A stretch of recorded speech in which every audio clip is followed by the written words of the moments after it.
Namaste, it's Sahara Rose, and welcome back to the Highest Self podcast, a place where we discuss what makes you your soul's highest involvement.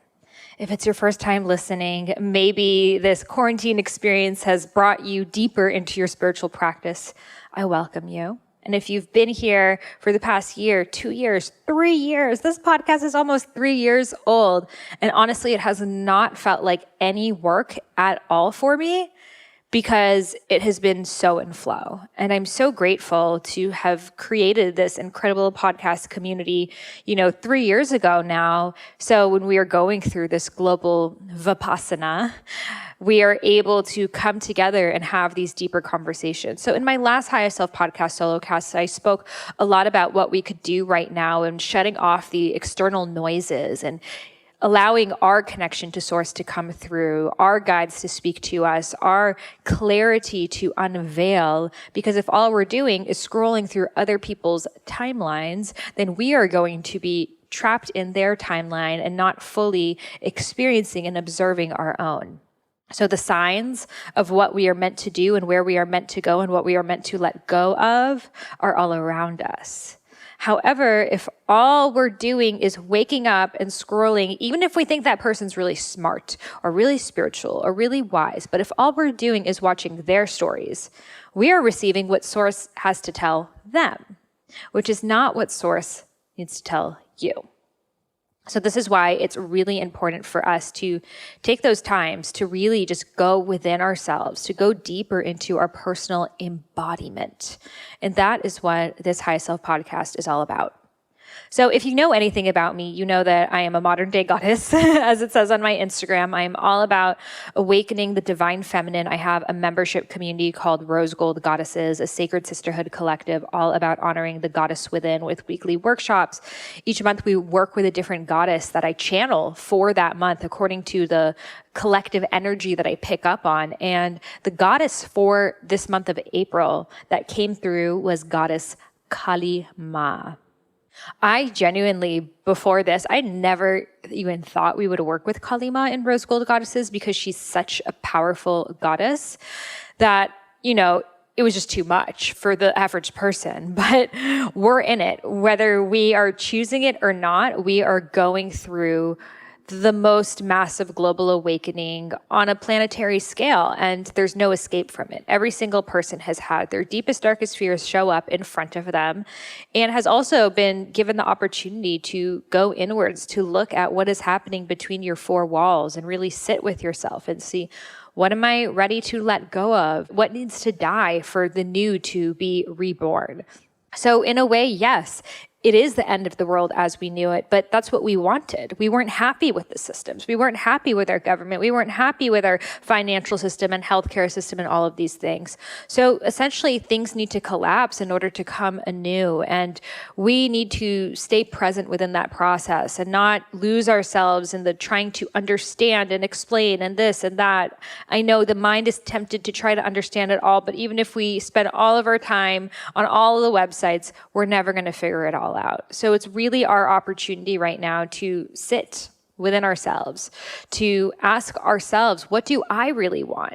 What is in my control? How I spend my days creates my life. So instead of trying to figure out what's happening in the external world, let me focus on what is happening in my internal world. And this is really our opportunity right now to connect to the aspects of ourselves that we haven't before.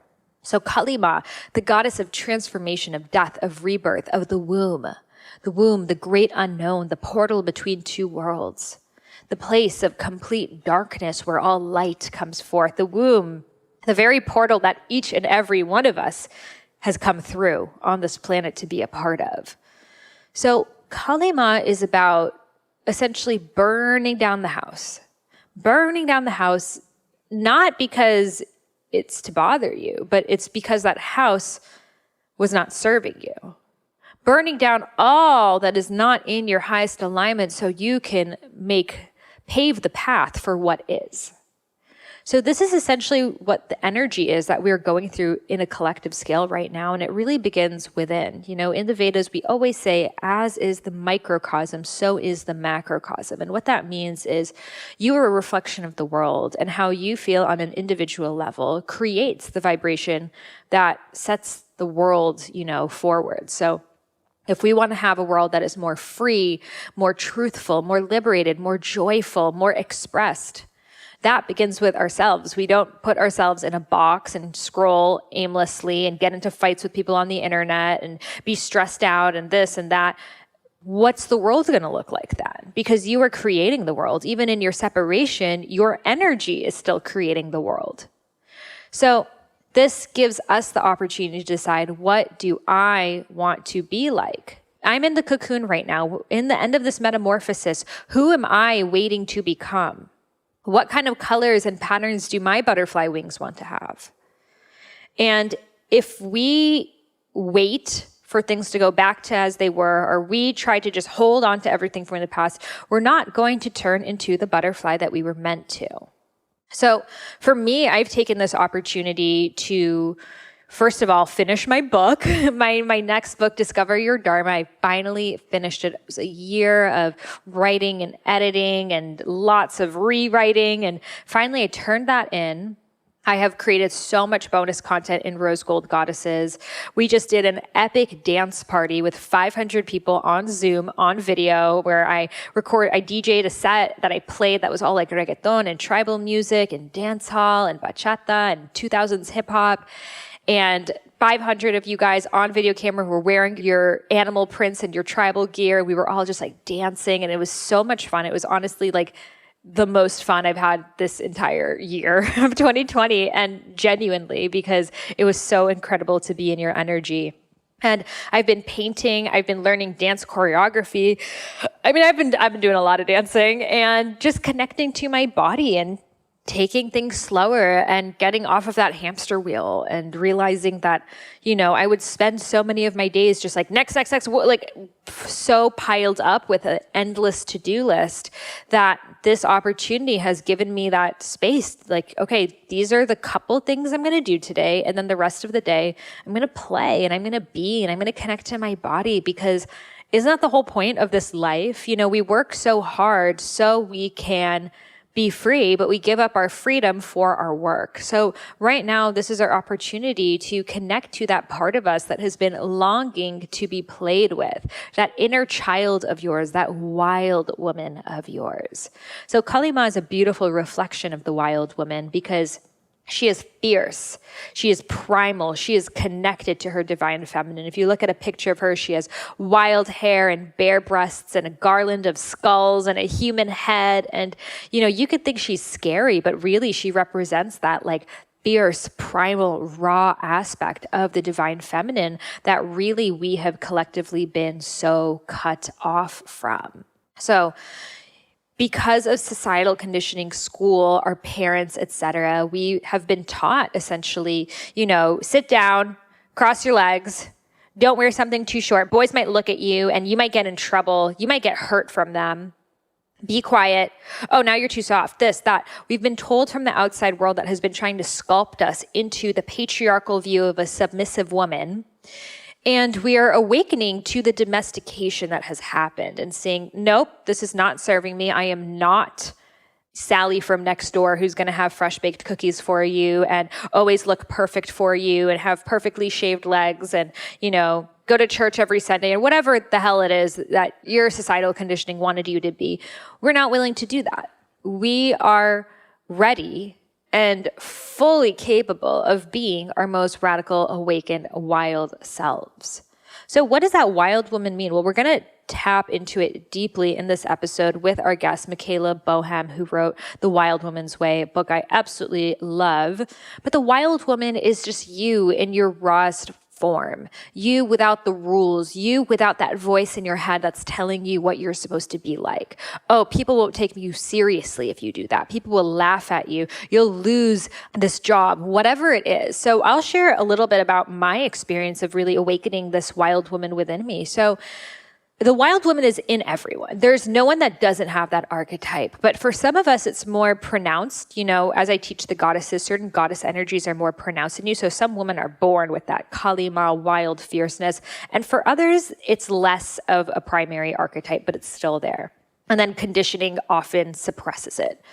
So, growing up, I had it, but it was definitely not one of my main archetypes. I prided myself in being very artistic and creative and smart, but definitely not wild or fierce. Well, first of all, I never liked to play sports at all. So I wasn't like a super outdoorsy kind of person, but it started to come through when I would dance. And I remember when I turned like 13, that like menstrual age, I had always been dancing since I was 3 years old, but suddenly my dance had changed and it was like sexy and I was like getting it. My dance teachers were like, what happened to you this summer? But like I was just popping, locking, dropping. I wanted to do all of the sexiest moves. And it was interesting because I wasn't like that. I had never had my first kiss before. I definitely didn't have boyfriends. I didn't really dress like that. But when I would dance, it would just come through and this part of me that just wanted to be like fierce and sexy. And I remember I had this like canopy bed and I would use the poles and pretend I was a pole dancer. And I just loved that fantasy of me like being on a pole and like dancing. And, like I talk about this a lot on the podcast, but our sexuality develops at a very, very young age. I mean, we are born sexual creatures, but a lot of parents want to be in denial of the fact that your child has sexual urges, even if they don't know what sex is. This is innate with all human beings. So a good episode I did on this was with sexologist Shan Boudram. If you just Google High Self Podcast, Shan Boudram, it's a really good one on how the sexuality develops within ourselves. And it's just part of our being. So when that part of me really started to arise in dance, I finally found that container that I could just let her out, and that was the dance floor. That was when I was just feeling fierce and in my body and safe to be my complete, expressed and wild self. And I feel like in many ways it helped me to not get on a path that I was maybe doing drugs or drinking a lot or other ways that people try to bring out their wild woman side, especially when they don't have an outlet for it. So in a way, dance saved me because I could just be raw and nasty on the floor. When I went to college, I started to take pole dancing and chair dancing. And then I got very into twerking, which I'm super into now, and belly dancing. And these have always been my expressions, my space to feel safe with that. But a lot of women have never connected to their wild woman. It's in them, but maybe it comes out in the bedroom, and that's like that place that you're just like free and unleashed and connected. Or maybe it's when you are naked outside, like you just love being a nudist and having the sun touch your breasts.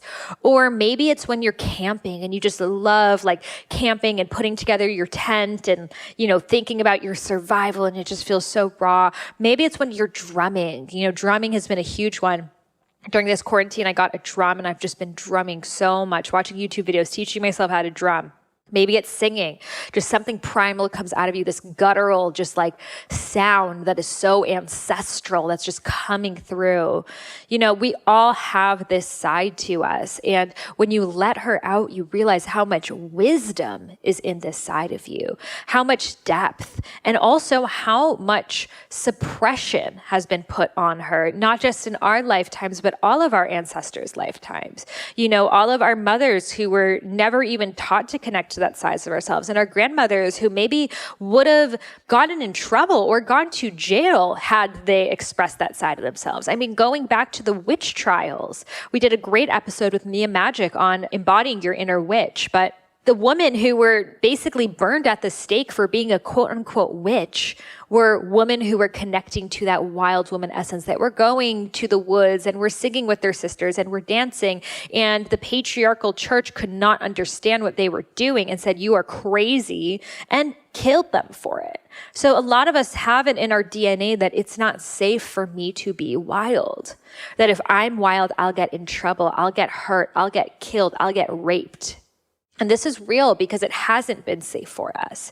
Most of us have not had we didn't have mothers who said, yeah, be raw and free and like roll on the floor and grunt and twerk your body. That's how you release stagnant energy.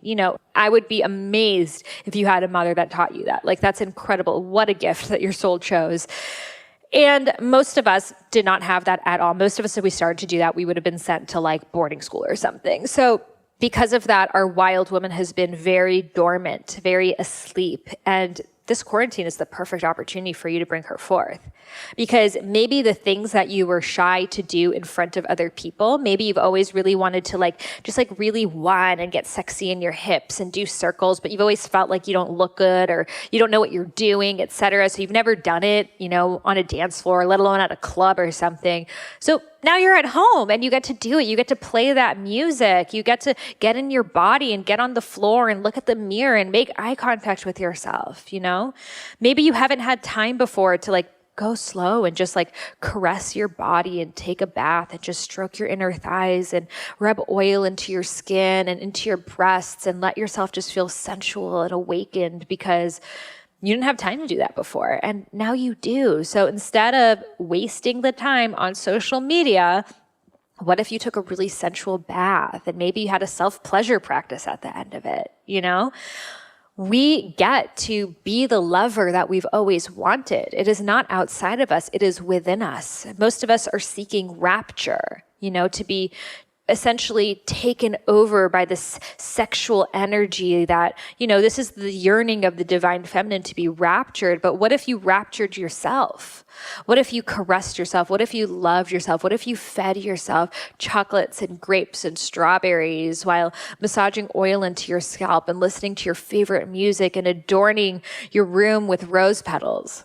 Let yourself be your lover. And I know you might say, oh, well, I have a husband who would think that's really weird, or I have kids, or whatever it is.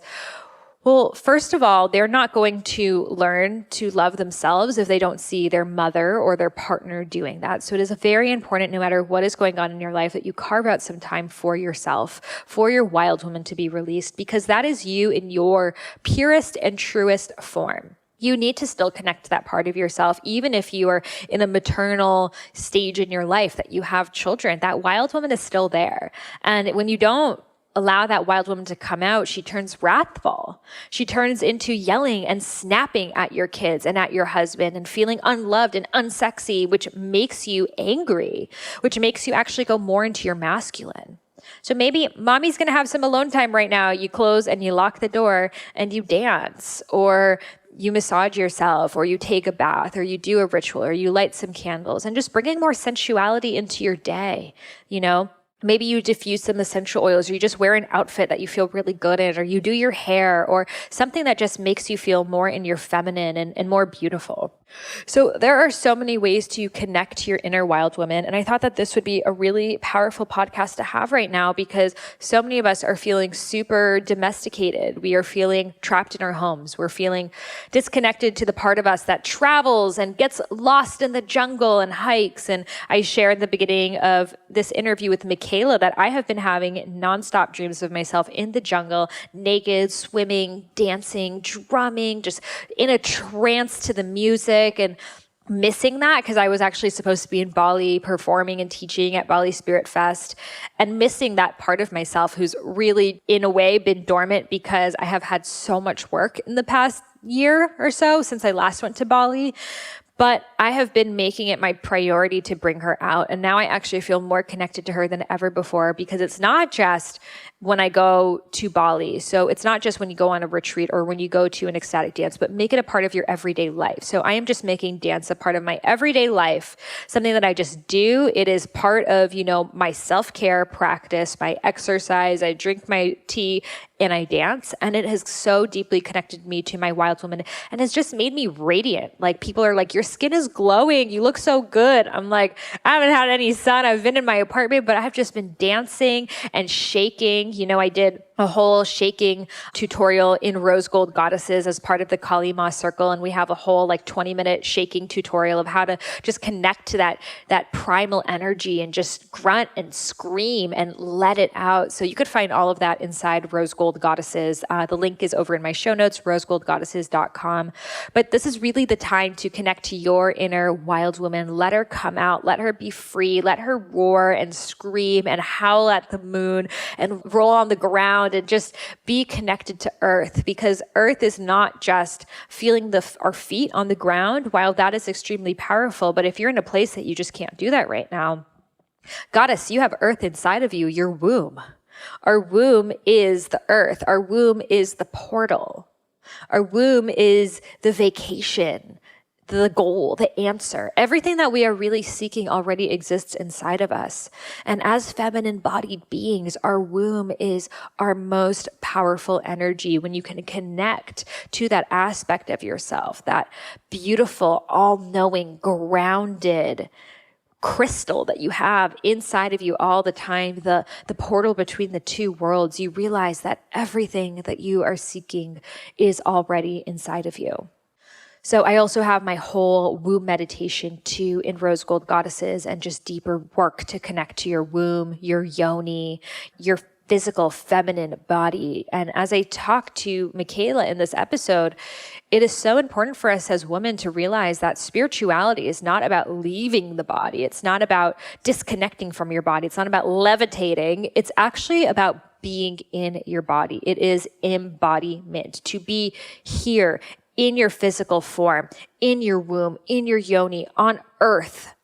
That is actually the highest spiritual practice, because we're not leaving anything, but we're fully in the experience, immersed in all of our senses and awareness of all things happening, and realizing ourself as bliss, which is who we truly are, Ananda. So I invite you to take this feminine approach to spirituality and connect to your inner wild woman at this time. So without further ado, let's welcome Michaela to the Highest Self podcast. And before we get started, I'd love to share with you this special offer. Are you that person that all your friends and family members come to when they need wellness advice?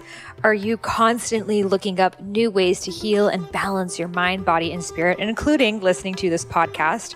Well, have you ever considered having a career becoming a holistic health coach where you get to decide your own hours, work with people, tackling the subjects that you are the most passionate about, and having financial freedom along the way? Well, I'm so excited to be teaming up with my very own alma mater, Institute for Integrative Nutrition, to offer their biggest discount yet.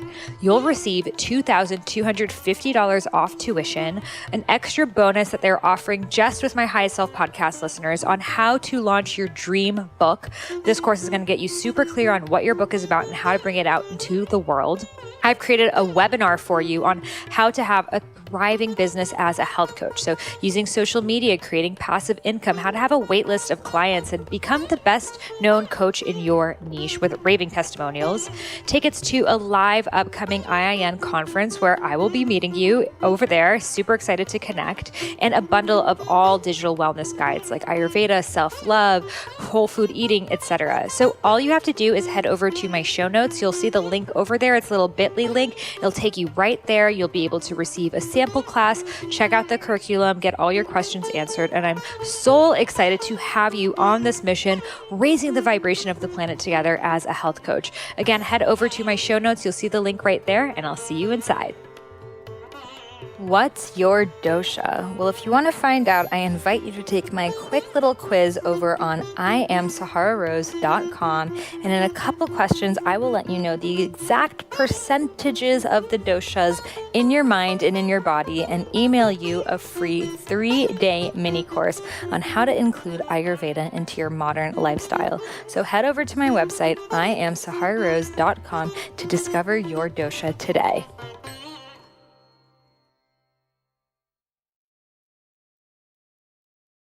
Welcome, Michaela, to the Highest Self podcast. It's so great to have you here. Well, thank you for having me. So the first question I would love to ask you is, what makes you your highest self? Well, we need to find out what do you consider the highest self, right? Because there's the aspirational highest self, and then there's the truest expression of who you are.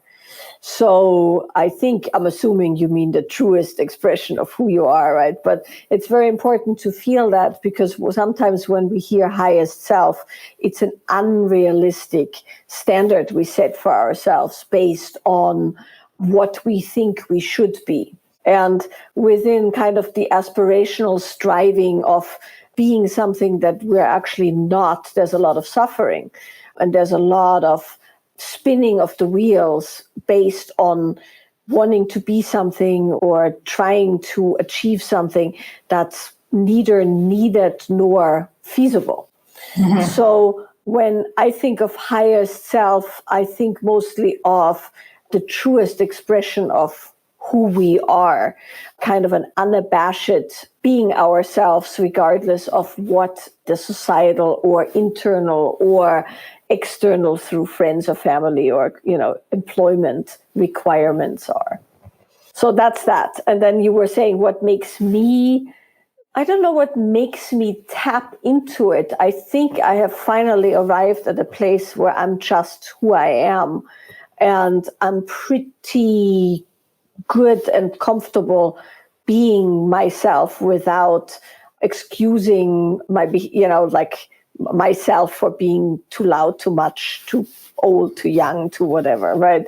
So I think for me, it's not so much an action, it's more the reminder of who I am as a woman, right? And then as a human being, where I've come from, and the knowledge that I've landed somewhere where I actually feel pretty good about it.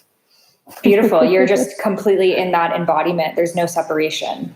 No, I mean, it's not to say that there isn't ever, because of course we all have moments, right?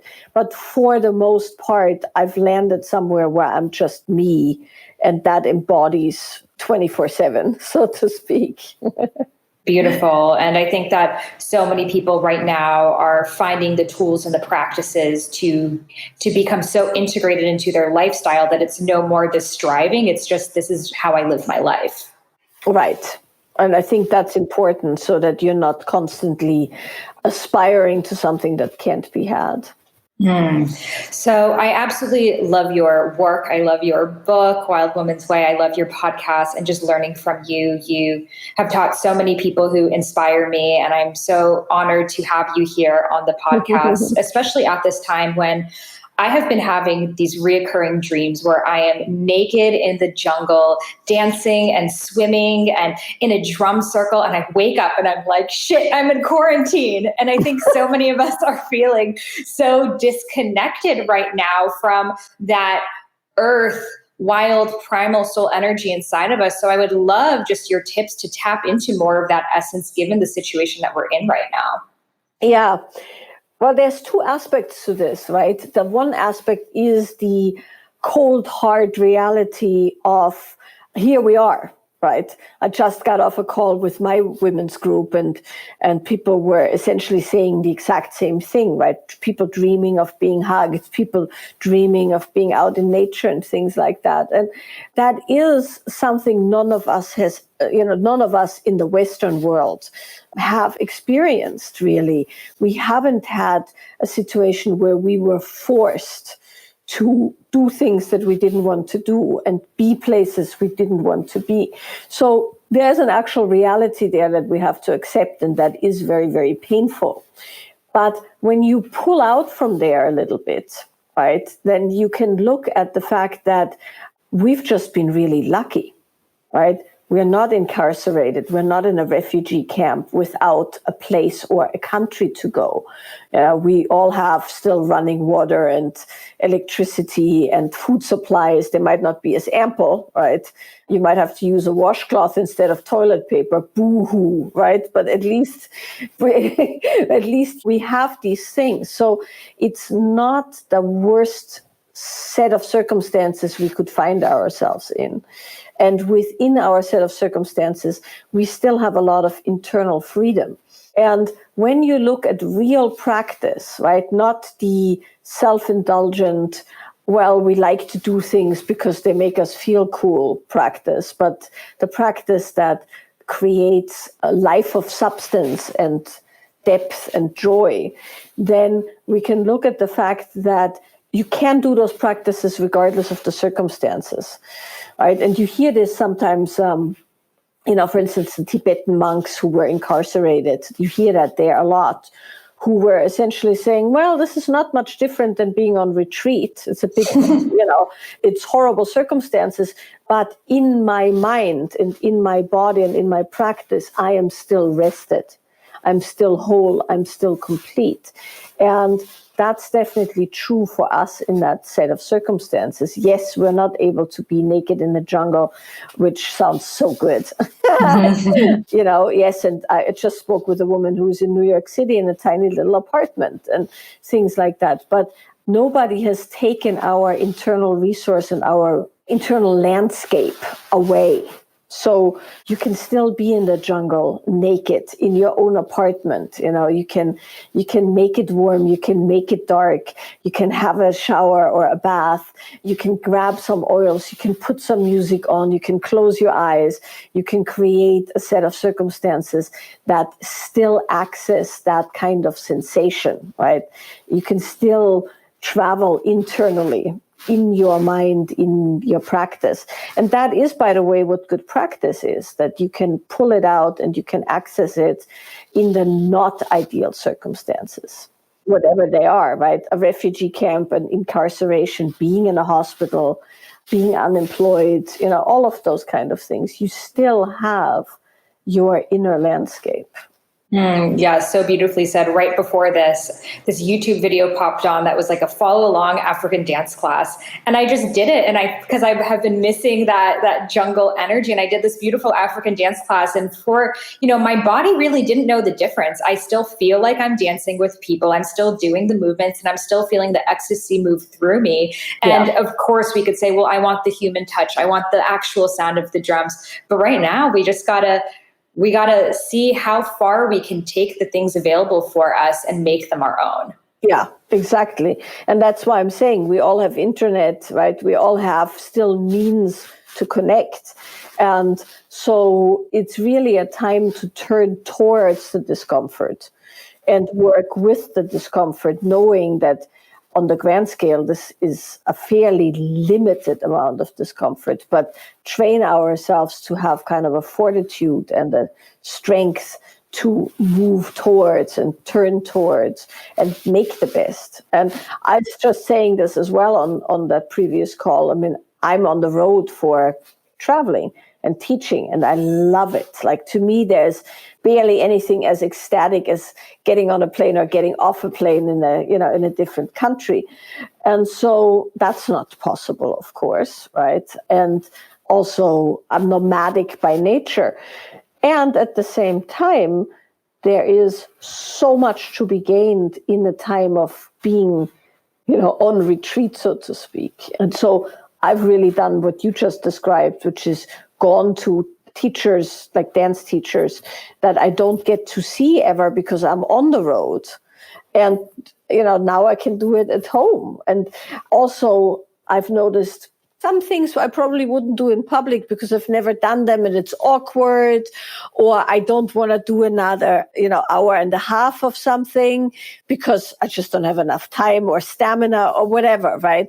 And so now that everything's online, I go and I do half an hour of some, class that I wouldn't usually do an hour and a half. What have been some of your favorites? I did some really strange, like modern dance class. It was very strange. And I do a lot of dance that I really enjoyed because I didn't have to do an entire hour and a half because that would have been a little bit too much for my liking. I've done, hip hop classes, twerking, we love twerking here on the podcast. Yes, I did too, right? I've done all kinds of things that you wouldn't necessarily see me do in public. Also because I just don't have time to go to certain things, and I live very remotely. I live far outside of a city nowadays. So there is ways that we can engage that we've never been able to engage. And now is the time to play with that. Yes. I always tell people, a lot of times we don't feel comfortable in a dance class or ecstatic dance because we feel like I don't know how to connect with my body the same way other people do. But this really gives us such a great experience to get weird, to get on the floor, to growl, to do the moves that you're not sure how it looks in public because you're comfortable and you're safe. I think a lot of us feed off the energy of other people. So getting into those ecstatic states on our own feels a little bit like uncharted territory for us. So what do you recommend for people who deeply desire to let go and be in their bodies, but don't even feel comfortable on their own? Well, if you don't feel comfortable on your own, there's only one way to learn how to be comfortable on your own, and that is doing it, right? There's no other way around that. There's no magic button you press and then suddenly you are good. Anything that is outside your comfort zone, you can kind of get into by dipping your toe in the water, and then, a second toe and then a third toe and so on. So what I would suggest doing is picking something that you have strong affinity for, but something that you always wanted to do, or where you maybe have a memory of having gone there and it was really good. Let's say you went to an ecstatic dance class at the end of whatever, Burning Man or something like that, and you were like so expanded and amazing, right? So you have a memory in the body of that state, and then you'll do it by yourself. And it might feel awkward, and it might feel like you need somebody to kind of do you. But after a little while, the body will take over. So that's one way of doing it. The other way of doing it, and this is not for the faint of heart, but if you got nothing else to do, you can do that, is to go so long that your own internal resistance isn't going to hold you back, right? Whatever that is. So if you tend to not be comfortable with more than 10 minutes, do 15 minutes. If you tend to stay in your head for an hour, do an hour and a half, right? And just play with going, because you can't hurt yourself doing ecstatic dance, right? So just go with relaxing into the discomfort till that pops into the kind of ecstatic state. And that's something that anybody should know how to do for themselves anyway, because when we need other people and external circumstances to do us, so to speak, then we're almost always dependent on other people. And there's no real freedom or empowerment in that. I 100% agree. And, I was doing these everyday Instagram live. I would dance and people would say, well, where are you? It's 1 p.m. And I would say, you are dancing alone. It's just your idea that I am on the other side of the screen that's giving you permission to do it, but really you're dancing on your own. So I feel like a lot of times as women, we need someone else to be doing something and then we feel comfortable. And I think that this opportunity is allowing us to just do it because you feel like dancing, not because it's 1 p.m. Right, exactly. And that, like I said, that's super important because that's where the true empowerment lies. And then from there, you're no longer dependent on circumstances or outcomes or conditions. And that's really, really powerful. And I love what you said of stretching your limit of how long you can do something, because I have noticed even if I'm doing a dance or anything, there's a little bit of time it takes to drop out of the mind and into the body. And every day that's going to look different for every single person. But if you don't push past that, you'll never get that completely embodied state that we're seeking. And then the fact that we're at home and then this other kind of like homely instinct in us kicks in. So I'm dancing and then I'm like, oh, the pillows are out of order. Oh, and there's dishes and there's this. And then I start looking around my house and I'm like, well, I can't dance until everything is fixed and everything is clean. So how do we let ourselves be wild in this like highly domesticated setting? Well, there's pros and cons, right? So one of the pros for having the perfect setting is that it does influence your nervous system, right? So there is something said about creating order out of chaos and having an environment that's conducive to your body feeling good.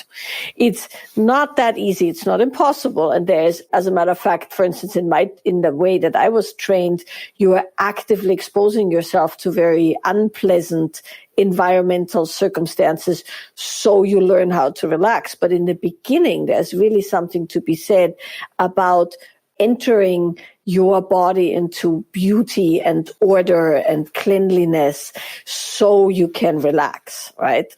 So that's fine. But when it becomes kind of let me attend to the, little tiny bits of daily life so I don't have to attend to myself, then that's not a good thing to do. And in that case, what you'll do is you'll turn away from the irritants. All right. So just don't look at the stuff. Look at something that is beautiful. There's something in the room that's beautiful. And actively work with that irritation to pop out by not popping out. Because we can use a whole bunch of stuff to not have to feel. And that is something that we tend to do, right, as humans, where we just don't want to feel that deeply because it's very unpleasant at times. Even the ecstatic or extremely pleasurable can be unpleasant, right? So, for instance, when I teach around pleasure, there's always an aspect of kind of pushing out the pleasure threshold, because that's really important. And that's what you want to do with this, is you want to notice these things that make you want to pop out like little bubbles, out of water, and not let that happen, and just turn your attention back to the body, back to movement, back to beauty, back to sensation, till that urge passes. And you'll notice it passes. And if it doesn't pass after, let's say, 3 or 4 times, well, then maybe it's something that needs to be attended to. Yes, exactly. And I think we have been so conditioned as a society to put our domestic side before our wild side. So when we're getting into our wild side, our domestic side is like, who are you to be wild right now? You have things to do. So we think that I have to have my life in order. And then fun is the thing that might just happen along the way. But prioritizing fun and prioritizing pleasure is not something that we were brought up to do. So our nervous system, when we start doing it, is like, no, you're breaking the rule, honey. Yeah. And that's an internal conflict that we'll all have to work with, right? Is that we're willing to break the rules that are not really our rules, right? They're not, nobody needs to do the dishes anymore, right? Nothing happens if you don't. Except that maybe you don't have a clean plate to eat from.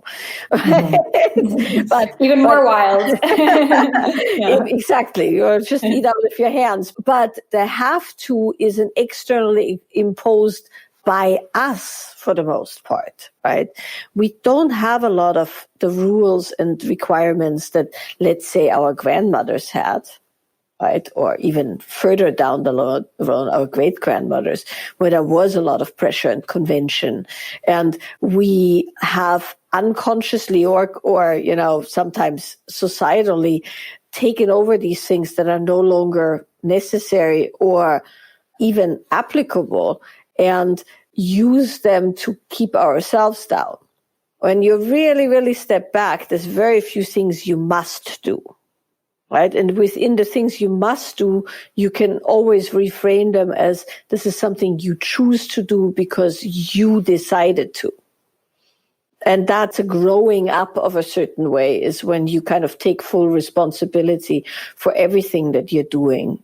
And that includes your pleasure, which is very, very important, because pleasure in itself might be frivolous, but pleasure in the context of living and surviving and thriving is not frivolous at all. And it's important because it's an engagement with the senses, and it's an engagement with life itself. And within that, your pursuit of an aliveness in the body, right? I define the kind of the wild woman as the woman who's connected to nature, her nature and nature around. And so that's not necessarily, squatting in a corner, eating off a dirty plate. It's the move towards what is deeply connected to yourself, about yourself, right?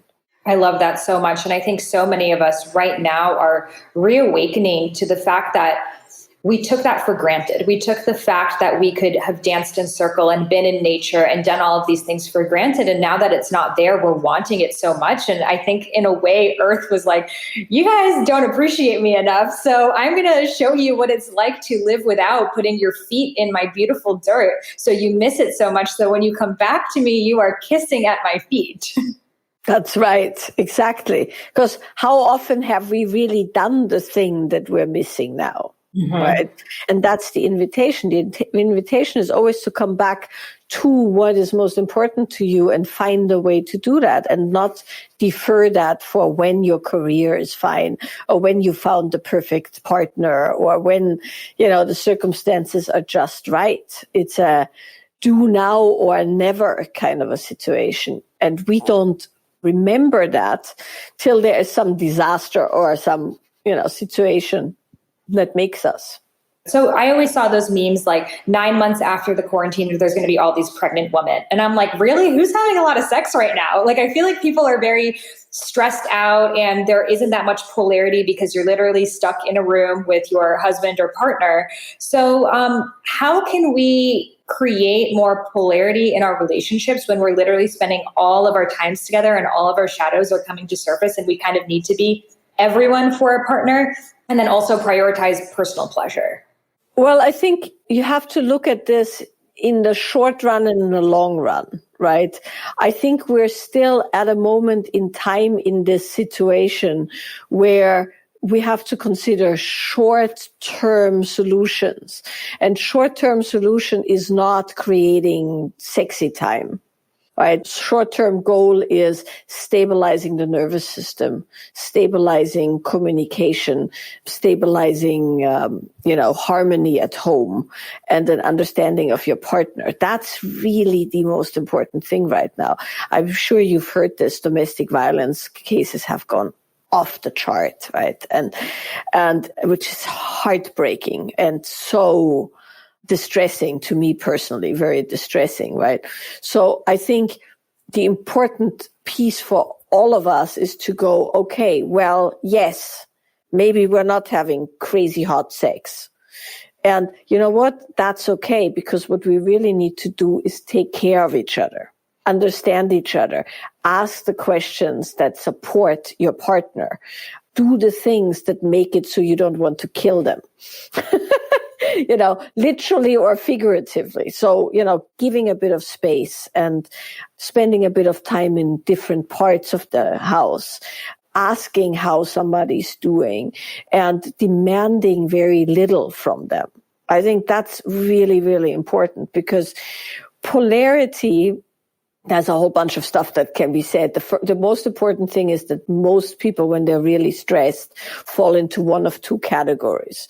One category is they just want to eat and nurture and kind of shut down. And the other one is actually they want to have lots of sex. So there is people like that who in an extreme stress situation just want to have sex, and they engage in, almost reckless behavior around that. You see that and you actually hear that, where people invite people they don't even know into their apartment for weeks on end just because they want to have some sex. And that's the thing to do in quarantine. There's like all kinds of crazy. Yeah, are there quarantine sex parties, or has that ended? Like, are people going in with the masks and testing themselves? I don't think so. But what has happened is people hook up on Tinder and then just get into one apartment for 2 weeks to have sex, right? And they don't even know the person or like the person. And also people who are in somewhat casual relationships that are now suddenly having that person come to their house and stay there because that's the safest thing to do. There's even a term for it now. It's called corona cuffing. Oh my gosh. You get to know someone real fast. You get to know somebody really fast. So there is people like that. But for most people, they don't really want to have sex. They want comfort. And there's nothing wrong with giving the body and the mind comfort to begin with, because we are in a crisis situation, right? And this is a disastrous set of circumstances. And all of us will know people who are sick and know people who have died and know people who've lost their jobs and are about to lose their home and, all those kinds of things. And within that, creating harmony is more important than creating polarity. Now, if we are 2 months in or so, right, and this isn't letting up, then other things apply. But at that point, we are no longer in the kind of triage part, that the first getting the system under control in a crazy circumstance. And we can actually put structure in place. And the structures that are put in place then are the same structures that always apply, which is delineating activities clearly, not muddling together, let's say, business, home activity and sexual activity, spending some time apart, even if it's just one sits in the living room, one sits in the bedroom, or if you only have a living room, one is in the bathroom and one is in the living room. So spending time apart, doing things with and for the body to bring the body online. So all of those things that always apply to polarity will apply then, but it's really not something to put pressure on yourself or your partner in the middle of a real crisis.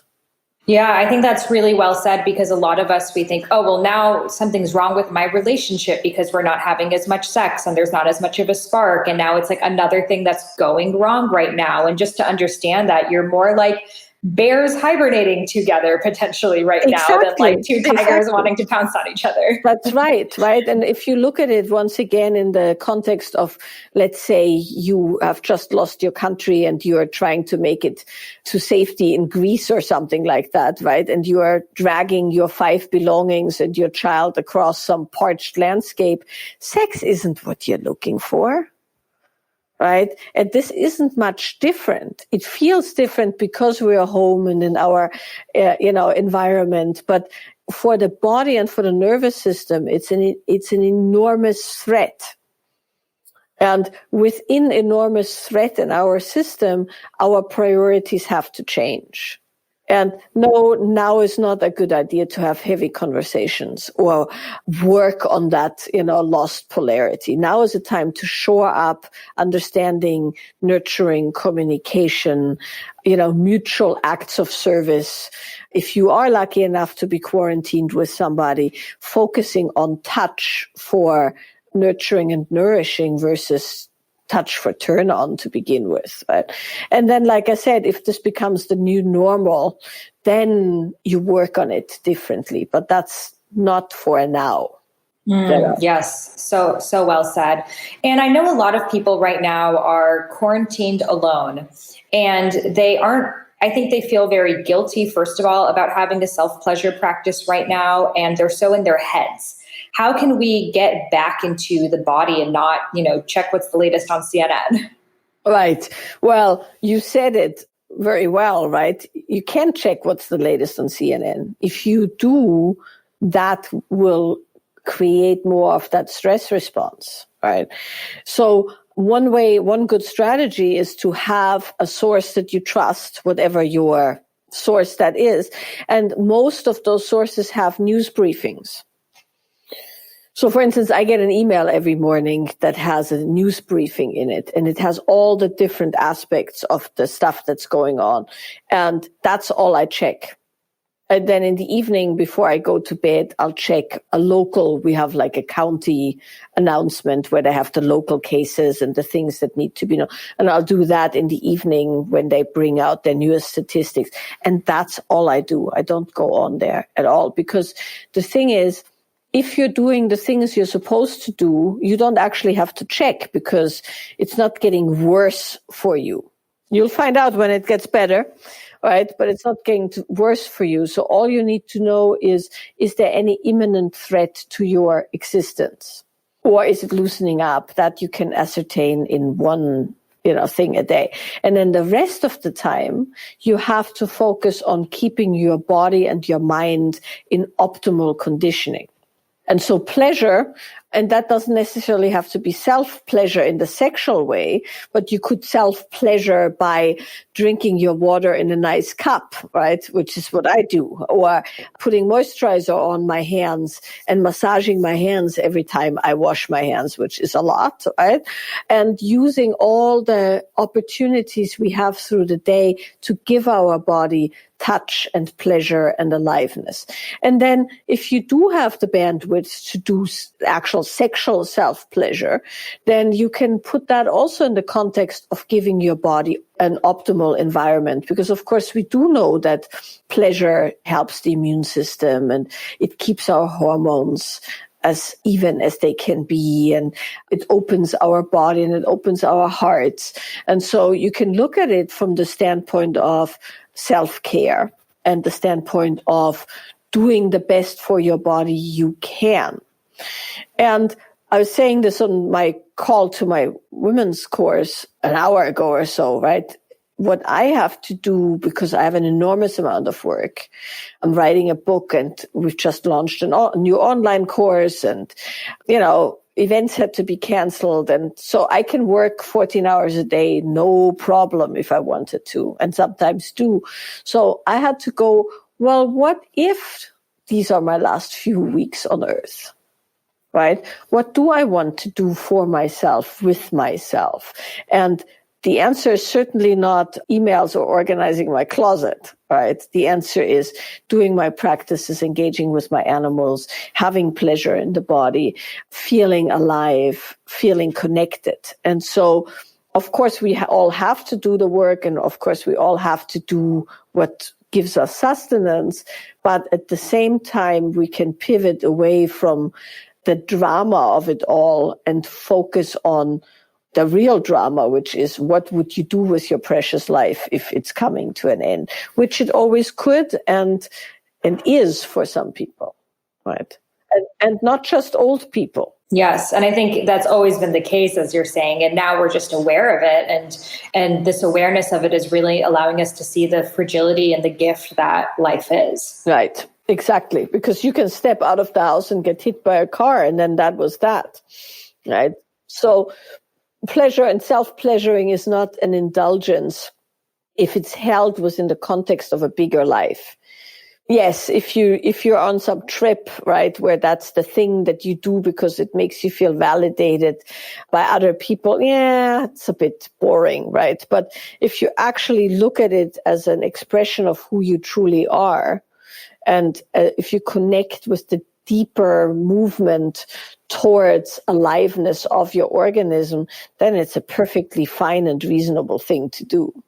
Yes. And I'd love to know a practice that you recommend for listeners when they can feel themselves going into the fear spiral, the overwhelm, this feeling that they have no control of what's happening, to kind of just get back grounded into the body and into the senses. Yeah, the best way to do that when we're in a fear spiral is to actually just move vigorously, right? You can't be afraid and dance vigorously at the same time. It's very hard to maintain that, simply because once your body starts moving, and it's very important to bring a lot of movement. Did you say you did an African dance class? Yes, and I'm a big twerker and shaker and all of it. Exactly. Lower body, get into the thighs, get into the butt, shake the whole lower body, circle the hips, stomp the feet, everything that brings the energy down. And when the energy comes down, that automatically will take some of that catastrophic looping away.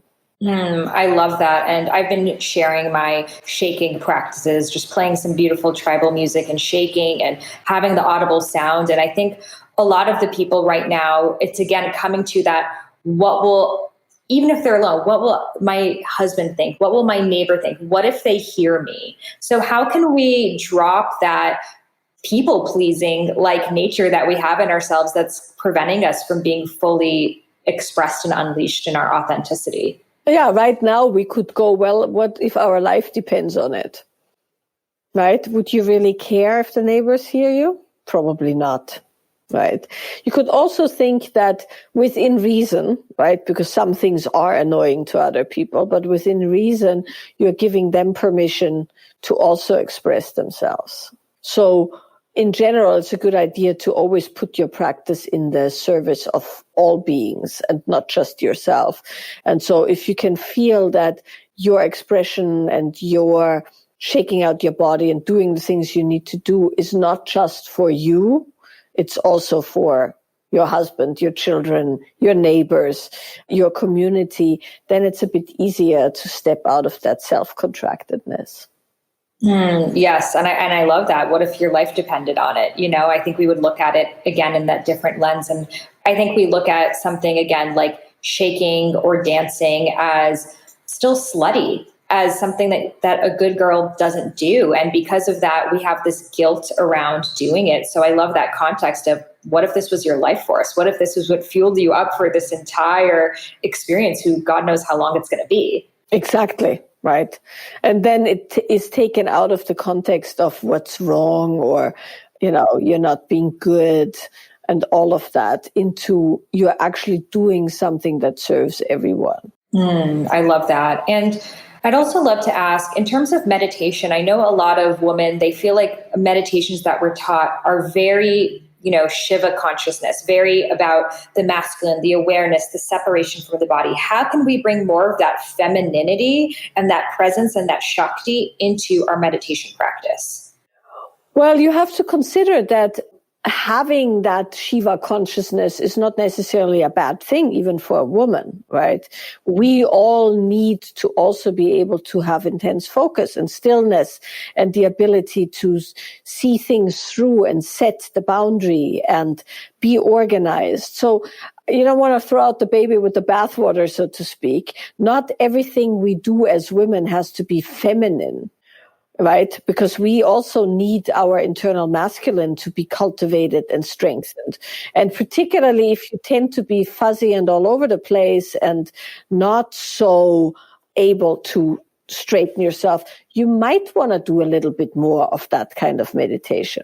So for instance, when I wrote the book, I alternated between that kind of very still meditation and moving meditation. And sometimes when I would get too kind of all over the place and my creativity made it so I could no longer actually write or focus, then I'd sit still and I'd actually bring myself to that kind of a space.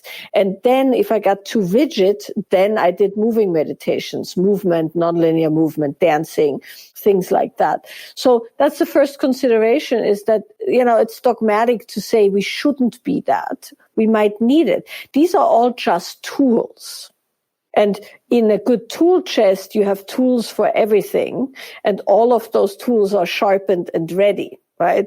So you can look at it and go, well, what am I needing to acquire skills in or tools in?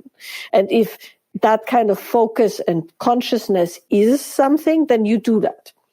If that's not your thing because you tend towards freezing and hunkering down and not wanting to feel, well, then you just do a moving meditation, right? And anything would be considered a moving meditation where you focus on one thing and you do that in movement, right? So dancing is a moving meditation if you are not talking on the phone at the same time or watching a movie or reading your phone, right? Laying in the bathtub is a form of meditation, particularly if you actually put attention on your body and you touch your body with the mindfulness on the body. So that would be bringing more of the flow into it, is the engagement with the senses. But when you feel very overwhelmed and all over the place, you might want to actually do a little bit more of that. I love that. And I think that that is very important because sometimes when we learn about these feminine practices, we think I'm a woman. So from now on, I only do feminine practices. Correct. And it's a very important point to say, a lot of women still, all women, we still do need that focus and that masculine drive. I'd love to know your languaging around masculine and feminine. Do you see it in this more, the masculine is the focus, is the power, and the feminine is more the subtlety and container? Or because sometimes, with working with the goddesses, I look at Durga, I look at goddess Kalima, and they're so fierce, but we would look at these qualities as masculine. So how do you kind of see the languaging? I think that's very dangerous languaging, and particularly when masculine is equated with men and feminine is equated with women. You can be extremely fierce and that be feminine, right? You can be extremely creative and receptive and that be masculine. So I think it's really, really important to not get stuck on these terms so much and when you look at it within the principles of Hindu goddesses, for instance, you mentioned Durga and Shiva and Kalima, right? These are principles. They're not actual men and women. They're internal principles. And within the internal principles, each human being has a driving, organizing force and a creative, chaotic force. And in order to function fully as a human being, both of those need to be properly cultivated and expressed. And so, for instance, when we do work with the goddesses, what we're working with is the exalted qualities of that driving force. And so Durga, for instance, right, has both really exalted what you would then call masculine qualities and really exalted feminine qualities. And both of those make a female goddess, right? But particularly Durga has an enormous fierceness. And then on the other hand, she's considered the perfect wife. Mm-hmm. Right? So there's the opposition of those principles is what makes a being interesting and also exalted. So I don't subscribe to women do this, men do this. And if you do this, you are masculine.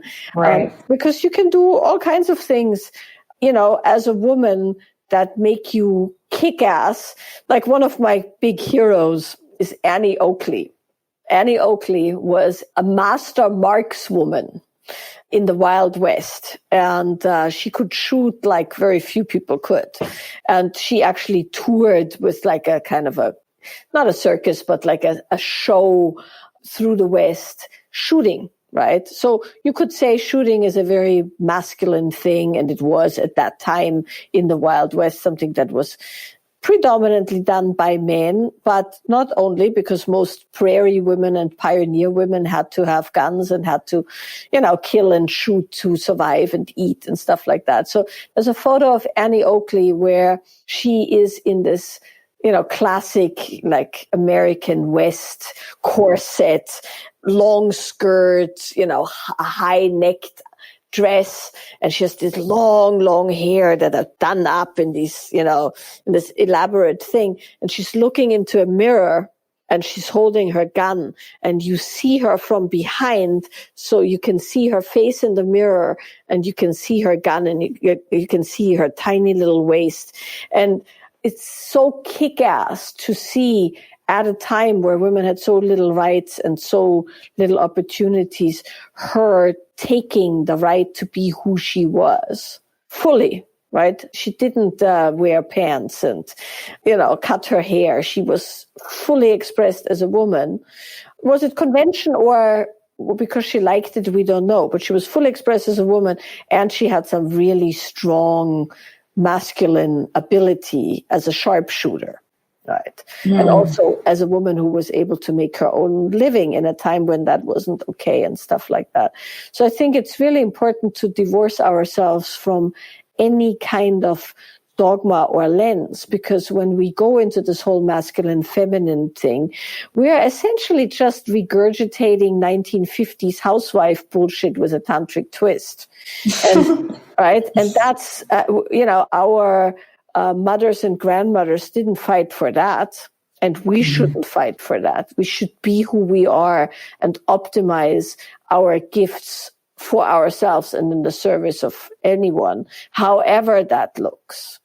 Yeah, I mean, imagine if Annie Oakley read a book and she's like, oh God, I'm so masculine. Exactly. I need to stop with this gun. What's wrong with me? I should be dancing right now, and maybe she danced too. But I think that so many people now, that when they start to learn about this stuff, they then put this pressure on themselves. Oh, I'm so masculine. And they divorce themselves from actually what they were born with, what they were here to create. And they think that there's something wrong with me. I've been conditioned the wrong way. Whereas maybe you were here to have your gun or your basketball or whatever it is. Exactly. And like, for instance, I'm really, really, really good at being organized, right? I mean, I am such a stickler for structure and, my lists and my stuff.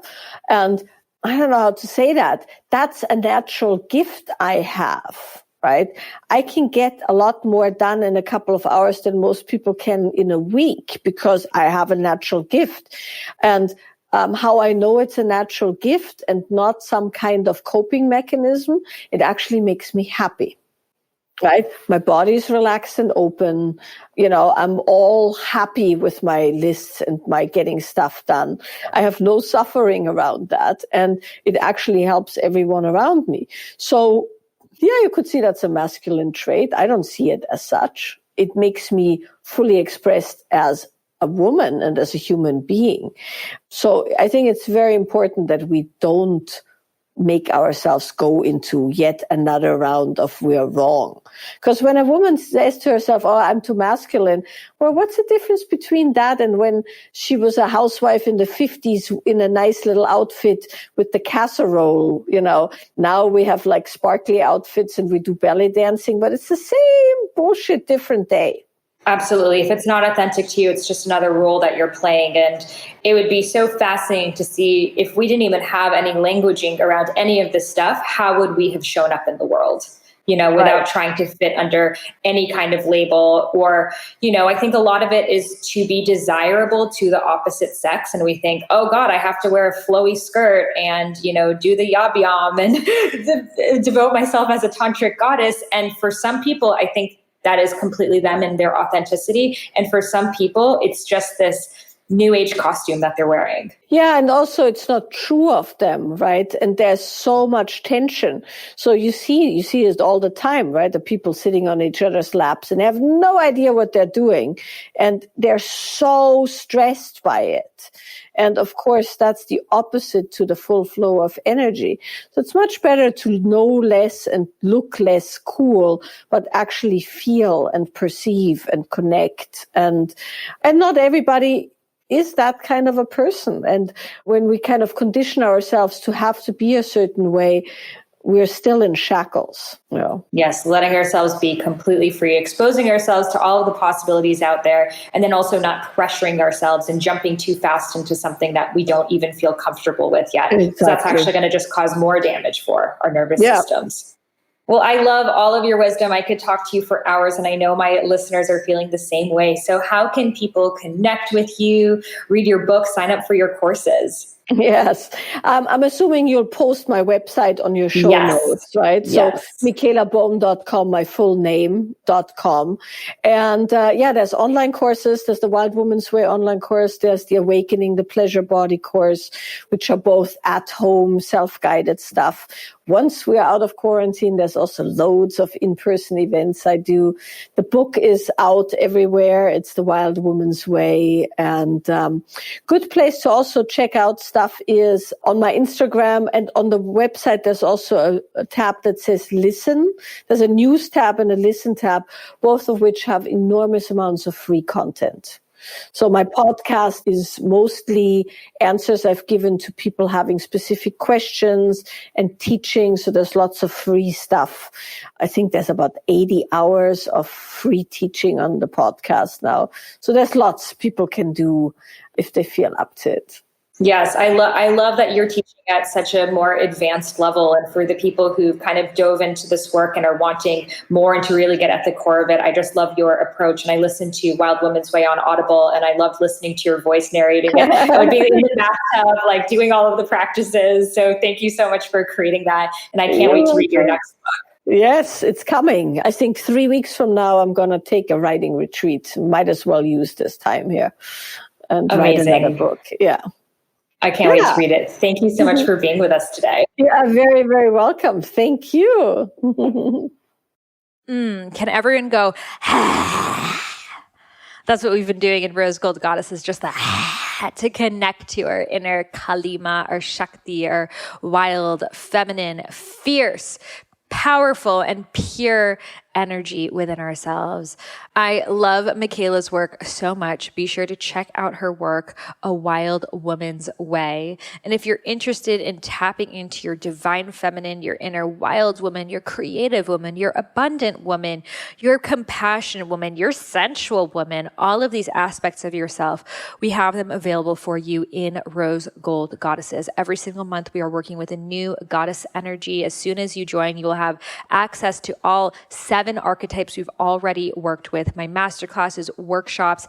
Essentially, it's your spiritual gym membership without any of the work. You know, imagine having an app where you had 2,000 spiritual soul sisters who wanted to talk about how are you evoking the inner wild woman in your life. Here's this music I just danced to on my floor. Here's this practice I just did. Like having that community is priceless. And it's going to be really hard for ourselves to connect to our inner wild woman when we are the only ones that we know doing it. So this is why I've created Rose Gold Goddesses. It's now almost a year old. And we've created such an incredible platform of women just coming together. Like, if you are interested in spirituality that is embodied, like you like to meditate and you like to twerk, Rose Gold Goddesses is the community for you because it's really connecting all aspects of the divine feminine in a way that truly never has before, because I realized that there was a lot of the like ascension, meditation, that stuff. And then there's a lot of just like raunchy stuff.